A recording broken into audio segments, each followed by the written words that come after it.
Hello viewers, welcome to my botanical bliss. আশা করি সবাই ভালো আছেন, আমিও ভালো আছি।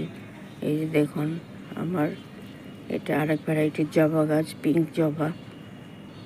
এখন বিকেল হয়ে গেছে বলে এটা বুঝে আসছে।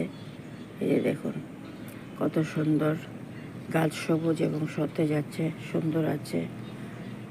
আমি বাগানে গাছ প্রতিস্থাপন করেছি 50% বাগানের মাটি, 30% গোবর সার, 20% কোকোপিট দিয়ে। এভাবে গাছ বসালে গাছ সবুজ এবং সতেজ থাকে। আর সপ্তাহে সপ্তাহে নিম তেলে স্প্রে করে দেই, আর সপ্তাহে সপ্তাহে খোল ভেজানো জল দেই।